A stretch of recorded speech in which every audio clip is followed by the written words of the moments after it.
Tonight, holiday storms turn deadly. Whoa! 4 dead as tornadoes tear through the south. Now the storms are headed up the East Coast and making a mess of travel plans. Reports from Jerika Duncan and Eric Fisher. An Ebola scare. The CDC mishandles samples of the deadly virus. A lab worker is being monitored for possible exposure. Bob Orr has details. Now playing. What? Sony ignores the terror threats and puts the interview online before it hits theaters. Ben Tracy has that. Another police shooting. A white cop kills a black teen near Ferguson, Missouri. Vladimir Duthier on the violent protest and what the surveillance tape shows. And Juliana Goldman with a reminder about the joy of giving. It's kind of overwhelming. You just start thinking about, kid after kid after kid opening up Christmas presents, and it's great.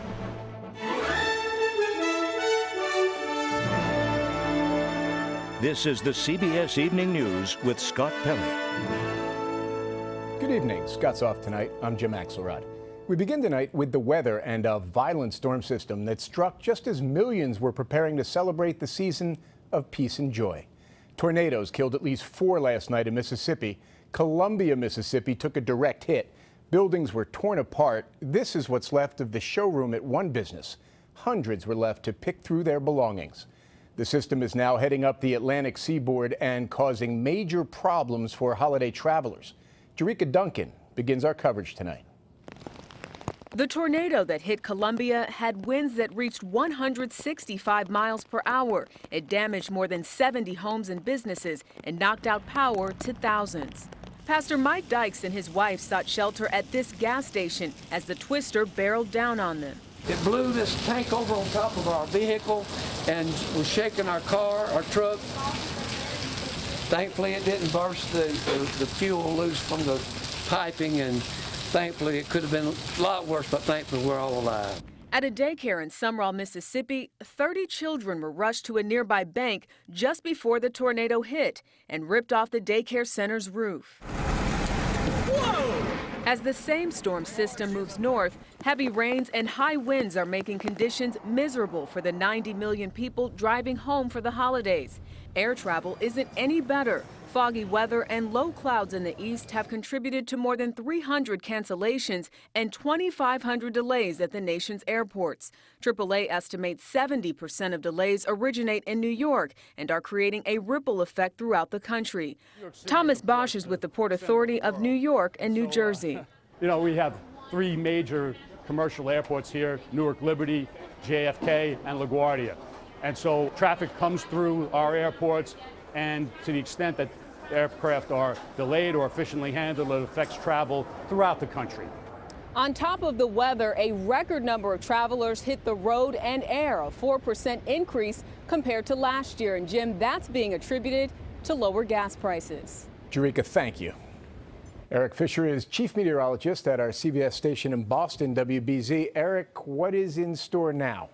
Well, Jim, we're watching all this work up the East Coast. A very unusual radar here on Christmas Eve. It's all green, all rainfall out there. Very warm storm as it continues to track eastward. Now, there is still a limited severe weather threat. Outer Banks down to the low country of South Carolina. An isolated tornado damaging wind gusts. Certainly heavy rain we'll be keeping an eye on over the next few hours. But for the most part, it is rain lifting up the East Coast. We will see another batch of even thunderstorms as we head into Christmas morning before everything wraps up by about midday. There will be something left over from this storm, though, and that is a lot of wind on Christmas Day. Lots of wind advisories out all across parts of the Great Lakes and into the Northeast. Strongest winds right off the eastern Great Lakes to 60 miles per hour, and that may lead to a few scattered power outages on Christmas Day. You notice how widespread these gusty winds will be from the Great Lakes all the way over toward the East Coast. So who actually sees a white Christmas out of all this? It is the West. Across the mountains, lots of snow on the way from tonight through Christmas Day. Some treacherous travel, but Jim, skiers and snowboarders, that right there is the best gift of all. So at least someone's smiling. All right, Eric Fisher in Boston, thank you.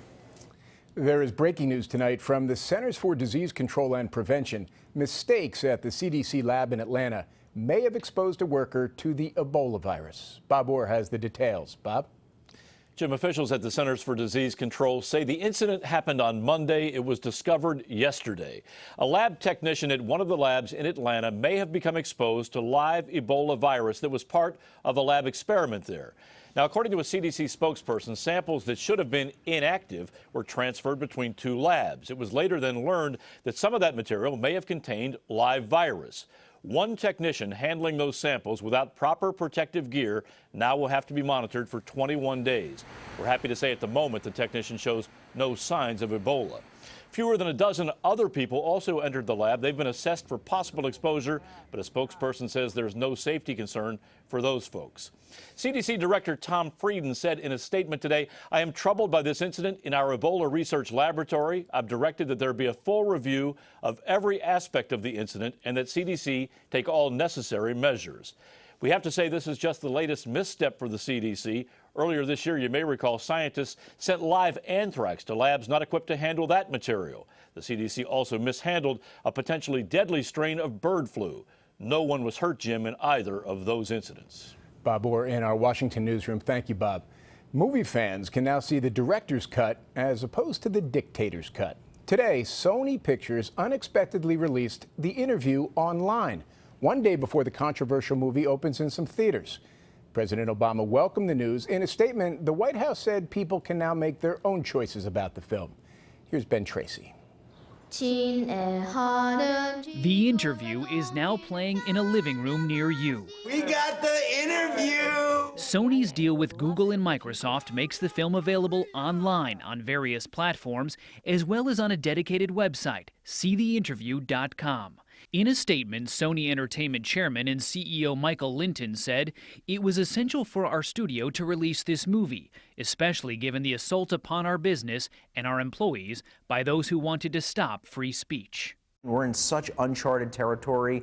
Andrew Wallenstein is co-editor-in-chief of the Hollywood trade publication Variety. How unprecedented is this? We've never seen a movie that cost this much getting as much distribution online, along with a sizable number of small theaters. It became really not a good move for Sony to look as if they were trampling on the First Amendment. More than 300 small independent movie theaters are also expected to start showing the film on Christmas Day. They hate us because they ain't us. Sony originally shelved the film when large theater chains said they would not show it because of threats of 9/11-style terrorism from the so-called Guardians of Peace hackers. Law enforcement sources say there's no credible intelligence suggesting any legitimate threats. The Cinefamily Theater in Los Angeles will show the film just after midnight. They are bringing in extra security. Executive Director Hadrian Belove. I did that little self-assessment and said, what the hell, let's do this.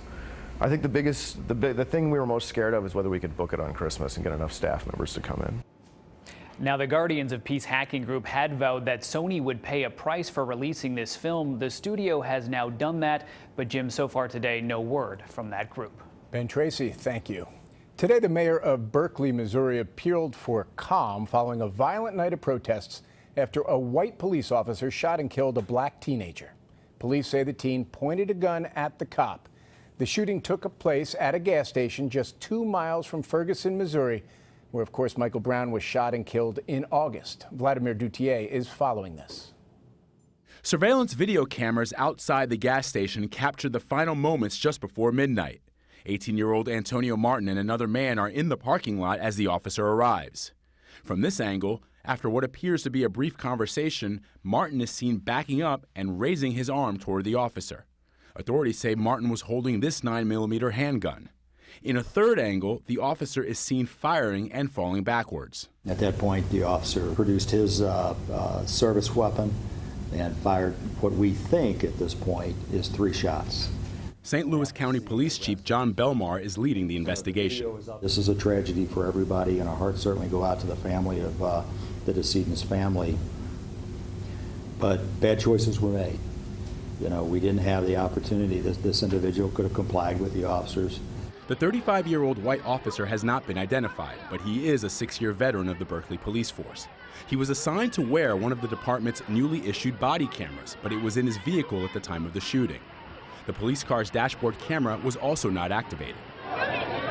As news of another black teen being shot and killed by a white police officer in a town near Ferguson spread, more than 200 people gathered around the scene, including Martin's mother, Antoinette.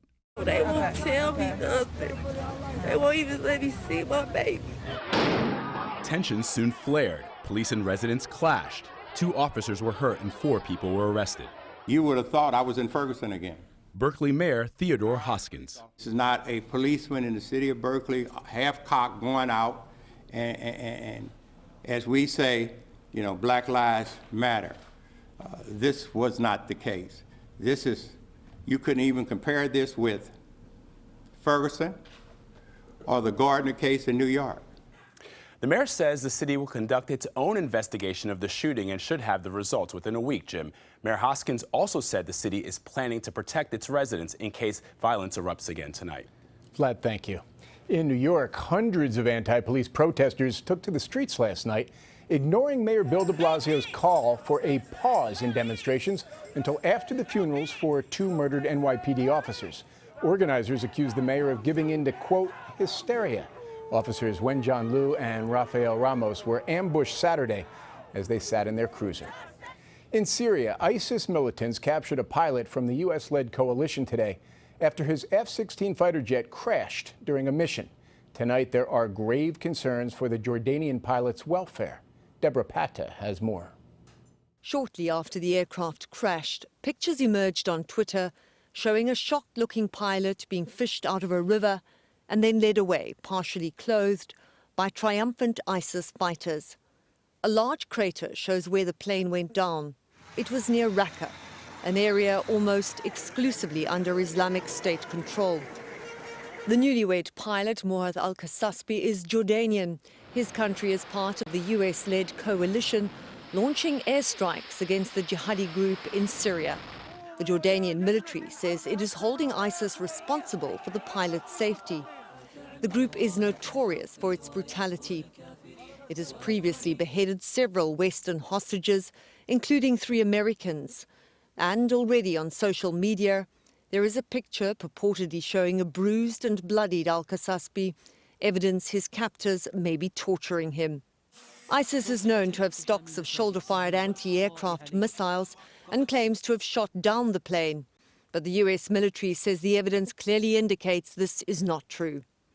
The plane appears to have had a mechanical problem at the worst possible time.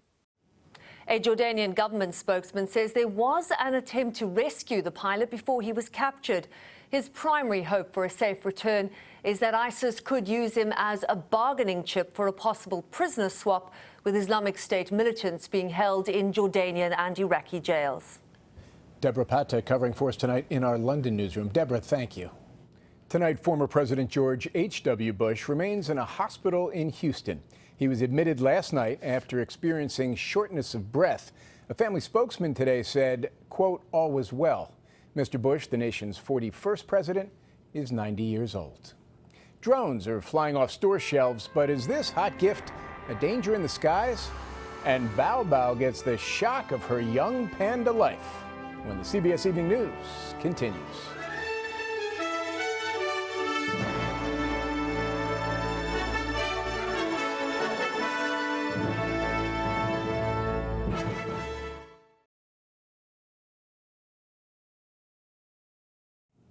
Among other things, 2014 will be remembered as the year drones really took off. This holiday season, sales of drones are soaring, but so are concerns about their safety. Here again is Bob Orr. These quirky robotic flying machines may be the gift of the season. Manufacturers say they've sold 200,000 new unmanned aerial vehicles. While hobbyists are thrilled, the FAA is worried about a burgeoning fleet of personal drones flying into increasingly crowded skies. Do take a lesson before you fly. So the FAA and the drone industry have launched this safety campaign, making sure novice remote-controlled pilots take precautions. Do fly your unmanned aircraft below 400 feet. In addition, drone operators are warned not to fly their aircraft near crowds or within 5 miles of an airport without notifying air traffic controllers. While there are no reports of collisions with planes, there have been some close calls. The FAA receives 25 reports each month from pilots encountering nearby drones. Michael Huerta is the FAA's administrator. That these aircraft sometimes are very small and they have very high performance characteristics, and so they're difficult for another pilot to see. So they need to not be in airspace around major airports. But there's no way regulators can keep track of the estimated 500,000 robotic aircraft already flying across the U.S. So no new drone should be given as a gift without a note about personal responsibility, says former FAA official Scott Brenner. It's like giving your 12-year-old the keys to your car and say, go drive on the Beltway, you'll be fine. I hope everybody else is okay too. The FAA is getting ready to propose regulations governing the use of drones for commercial purposes. A handful of Hollywood filmmakers, Jim, are already flying drones with the FAA's permission. Bob Orr in our Washington newsroom. Thank you, Bob. Pope Francis celebrates Mass at the Vatican. His Christmas message when we come back.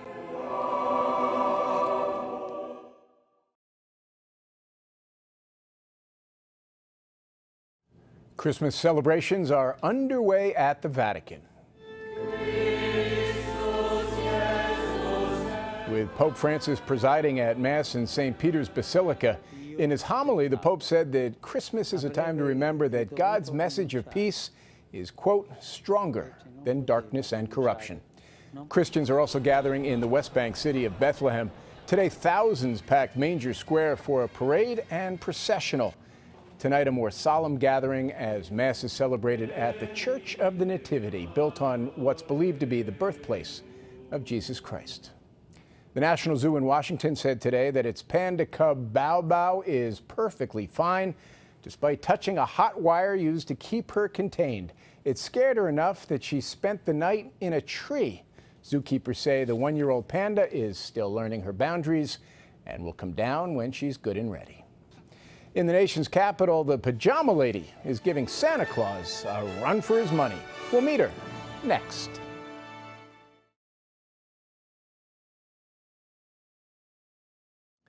Finally tonight, in this season of giving, some perspective. Juliana Goldman introduces us to a woman who's turned the basic holiday truth that it's better to give than receive into her seasonal mission. Give me another one, sir. Far from the North Pole, there's a special delivery just in time for Christmas. Oh my God, look at this. Wow.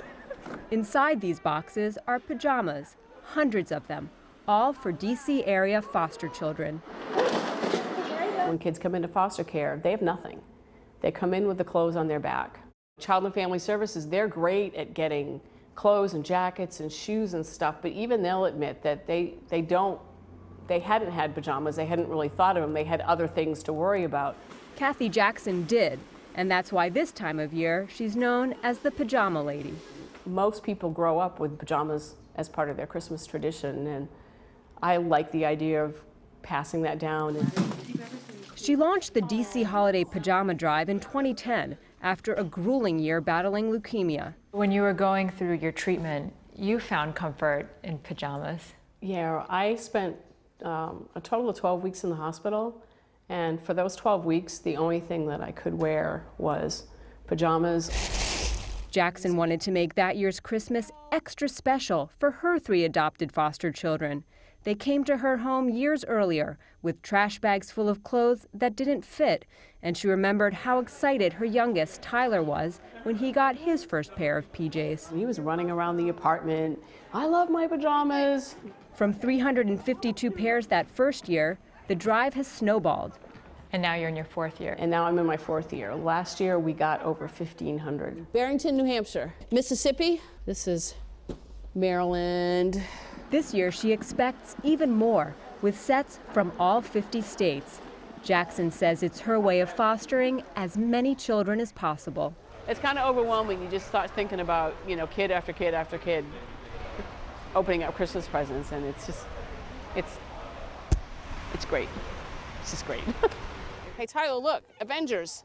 A different kind of superhero for kids who need some rescuing.